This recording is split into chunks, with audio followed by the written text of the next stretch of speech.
Hello, and welcome back to our series where we are building a people and culture management system.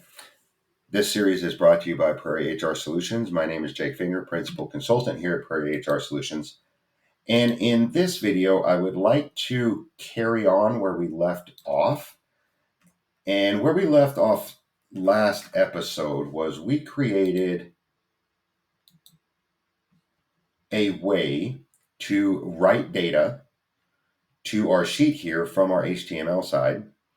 And that took quite a bit because we had to write each individual element ID, HTML element ID, and then pass that over as an array or an object, excuse me. And then to make it populate, we had to turn that object into an array of values. Well, the array of values is the object title or variable and then that individual key. So this contains the value of imp ID. And as you can see, it gets substantially long. So what we did was we worked on kind of cleaning this up. And we were able to take all of these IDs and simply gather them dynamically using query selector all, and then construct an array using array.from, filtering that by the ID, and then mapping only the IDs. And then we were able to run a for each function on those IDs to construct the values of each into this array. And then we could send that over to our Google Apps script. So with these two little pieces of code, we were able to eliminate all of this. These two lines eliminated all of that. Now, the challenge we ran into was over here. So we received that data from records, and what we would typically have done is declare records dot like rec employee ID to get the value, and then we would store this all in an array and then simply send it to the row. And that works fine, other than it's just so massive. So then what we were going to want to do is turn an object into an array of values. And we did that by using this object constructor and focusing on the values of the object of records. Now, what we were running into was it was doing that, but it was coming to us in just various orders. So the reason it's doing that is coming down here to our test. So let's talk about our objects. The reason it's doing that is when you pull data from an object, you're not actually looking at the index like you are for an array. You're trying to find the key in that object and then get the value. So let's just run this test thing here real quick. And you'll see that the object itself exists in just, in out of order state. That's the best way to describe it. Now, I'm not going to say that I understand everything about objects and why it does this or whatnot. I just know from experience that it can mess up the order in the array if given a lot of data. And I mean, I don't know why that is. It just is what it is. But there is a way that we can work around that. And if you think about an object, the way we pull data from an object is, let's get rid of that. Let's grab the email here. The way we would grab an email, since this is not an array, it's not 0, 1, we would first declare the object, which is records.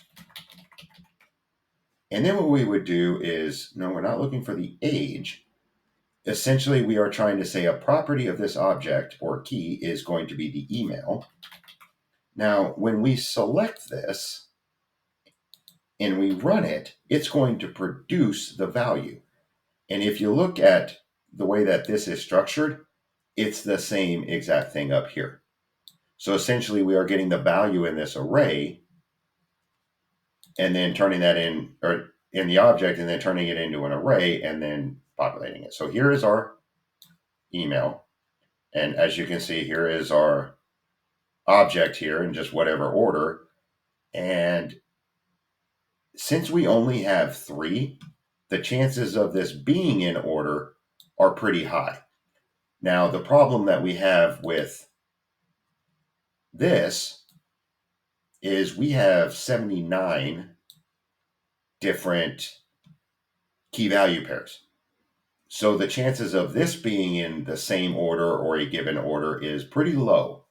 And I've noticed that the more you attempt to push objects into an array, the greater the chance of it being out of order, which is what we were running into on that.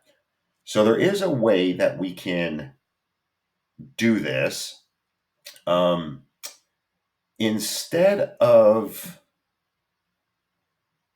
doing this object value records piece, let's go ahead and cancel that out, because this is just going to say, okay, whatever order you're going to give me, I'm going to run with it. And then in that array, I'll do like sort or find or whatever, index of. But we're not going to do that. We want an in order array so we can just append the row and be done with it. So instead of doing this, what we can do is we can create an order for those keys. So let's create a variable and let's call this key order. Now the key order we already have. It is this LEIDs, right? So we could essentially just grab this and copy it. And then we can come back over here and paste it. And there we go. So now when we are using this key order here, it is actually setting the order of these keys. So when it goes through and checks the keys, it's going to make sure that these keys are in this order. And then what we're going to need to do is actually go through and build each row using this predefined order that we created. So let's come down and bear with me. This is just one way of doing it. We're going to get rid of this because if you really think about it, we've already gotten all this.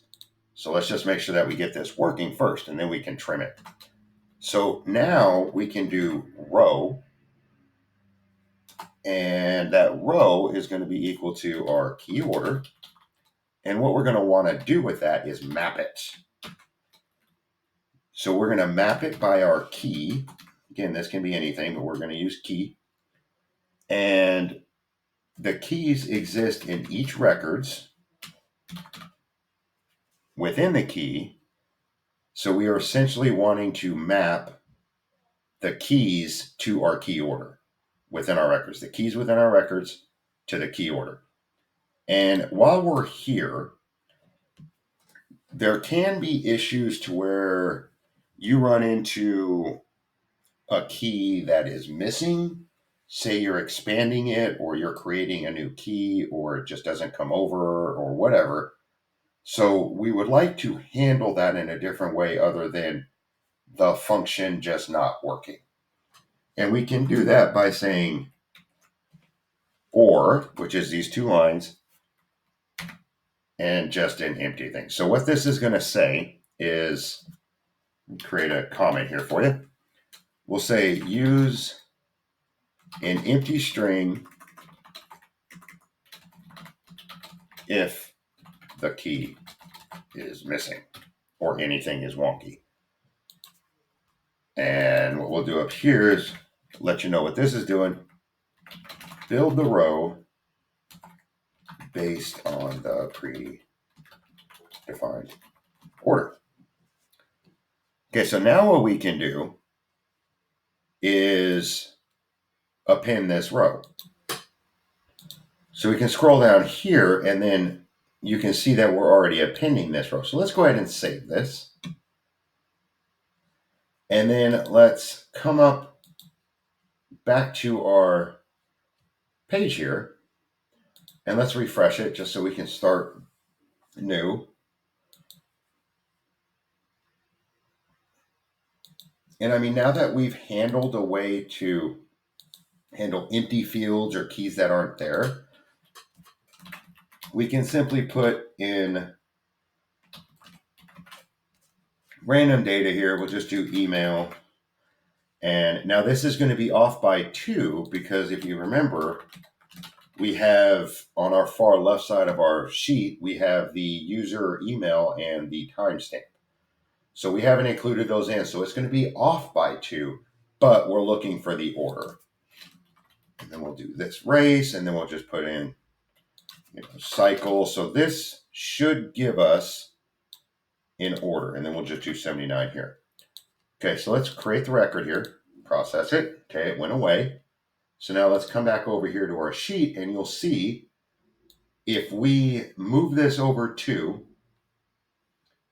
in fact, here, let's just do that. Insert cells. Okay, to account for these two. You'll see that everything is in order now. Email, and then we did job category, race, and then our very last one should be 79. Yep. Okay, good. Good. So now we have the order down pat. You can see right over here, I just added these two columns, shifted everything over to account for these two. And everything is in order the way that we pushed it. So good. So now let's go back over here to our code. And when you're looking at this, you're probably thinking, well, yeah, that's awesome, Jake, but guess what? You just made a big mess. And you're right, I did, and it gives me heartburn. But if we look at what this is, I copied it from here. And this is the same thing as this. So what we could essentially do is pass this as a second argument to our push records. So let's do that. Let's do a comma with a space. Always have that comma space. And let's pass this as a second argument. And then when we come over to our main here, instead of this key order thingy, we can simply come over here, comma, pass this other argument here. And now we just have to use that argument. And we're going to use this argument instead of this key order. So let's come down here and let's comment this out. We're going to have to get rid of all these commented out things. Oops. There we go. So instead of key order, we're not going to select that. What we're going to select is LEIDs. We're going to want to tap into this set, this array that's coming over from our HTML side. And then everything else should be good. So let's save this. And now let's go back to our form here. We'll refresh it. And then let's open up our operations records. And then this time we are going to give it some different information so we can see that it is still coming in order.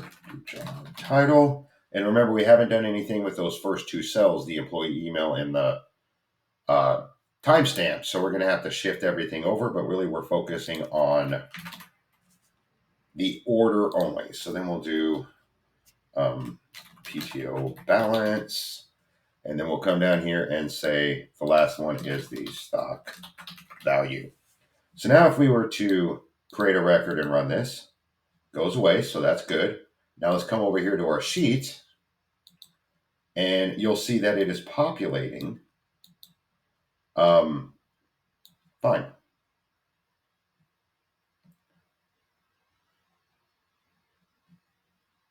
So it's populating in order. the way that we're wanting it to, except it's interesting that it's off. So let's go see why that's off.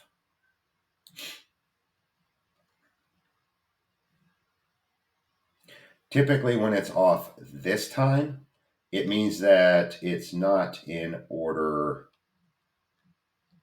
here.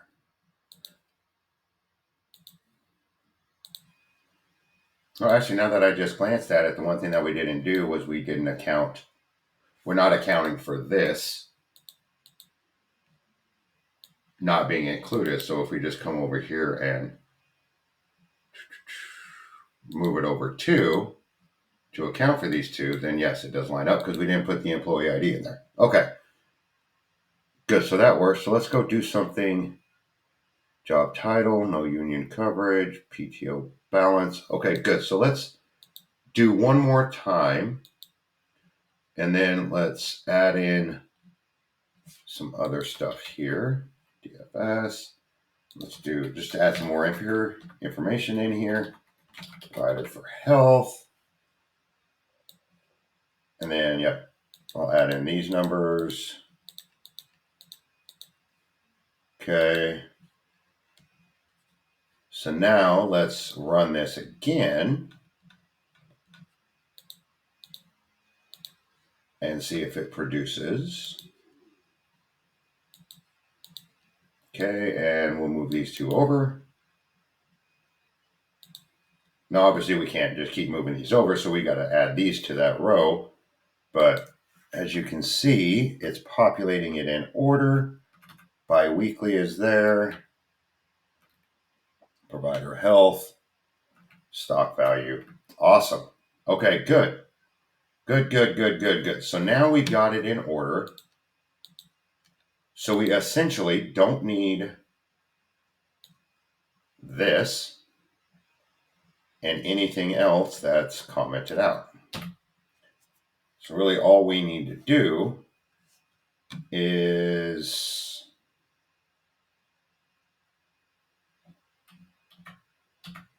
yep, that's it.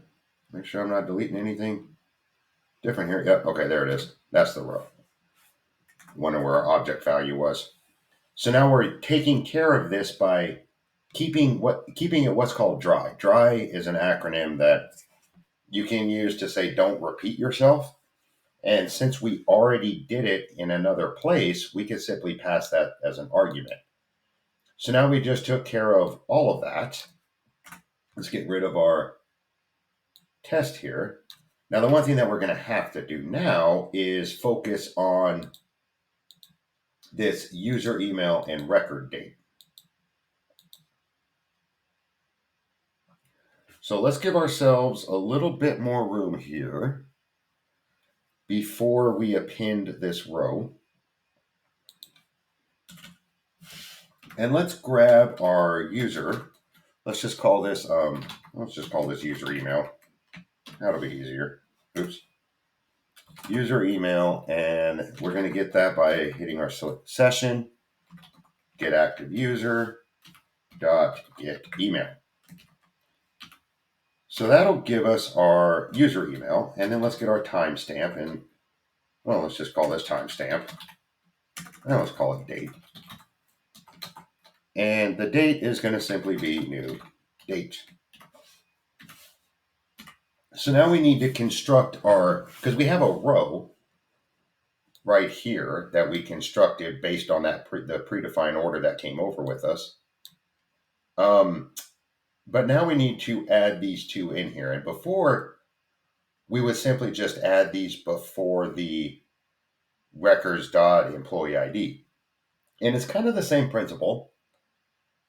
What we're going to do is let's create another variable. Let's call that variable a final row.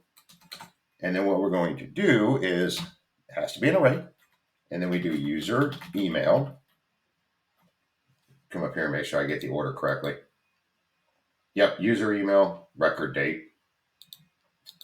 Okay, user email, and then the date. And then since we're creating an array, we can simply hit ... and then the array that we're wanting to include. So this is a shorthand way of appending an array, or prepending, I guess it'd be, an array on top of another array. We can just simply do it this way. And then instead of row, we pass our new updated. So now let's save this. And what we'll do is we will go back to our page here and let's refresh it. We'll open up our operations, records. Let's do something different this time. Let's do division. Our employee ID is going to be 101. Let's come down here and do, let's just put state there, USA, race, and then we'll come down here and find the stock value. And the reason I'm doing it this way is to make sure that everything's aligning in the spreadsheet when it comes over, because we know we've already taken care of the order. So now we just need to make sure that everything is aligned correctly. So let's do create process. Now let's come back over to our sheet. And as you can see, it appended those two items and then started with 101. And it looks like everything is, let's just make sure everything aligns that we typed in there.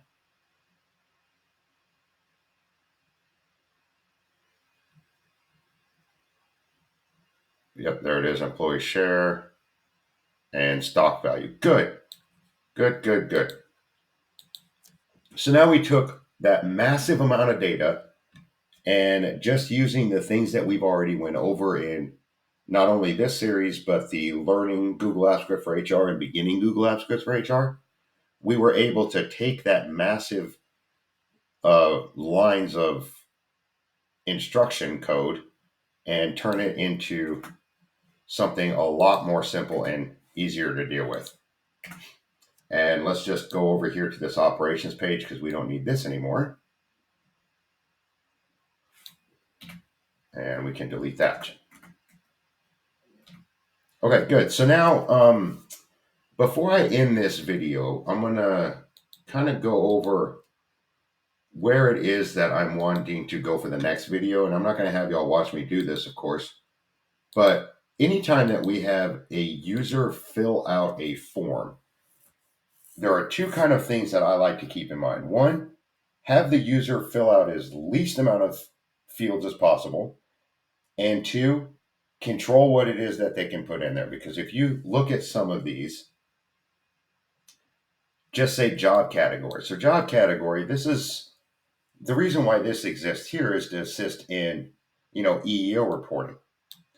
And job categories for EEO purposes come with specific terms. Now, if somebody was in here not thinking of EEO or keeping it consistent with EEO, they're going to write all sorts of interesting things in here. The same with race, ethnicity, veteran status. I mean, somebody could just put yup as something along those lines. So we want to control what is actually being inputted. And how we can do that is the same exact thought we did with our drop downs. So you have a drop down box. Essentially, what you're doing is you are giving that user a set of values that they can choose from. They're not directly inputting it. And that's actually what we're going to do here because we want to make sure that our data over here is consistent. Because once we start running data or once we start running analysis in here, we need to ensure that all of the divisions are the same and all of, all of our health providers and our dental providers are the same. So we need to do some work in building those values and HTML text for those select boxes. And that's what I'm going to do prior to our next video. So you don't have to watch me do it, of course. But the next video, what we'll do is we will briefly go over that, what I did with the select boxes and where I did the select boxes. And then we're going to work on retrieving the data. So we got the data in here. Now we need to pull it out. And we're going to do that kind of in the same way, just the reverse order, and we're going to be using index of and map to do that piece. So I hope you found this episode enlightening, and if you have, please press that subscribe button. And until next time, please take care.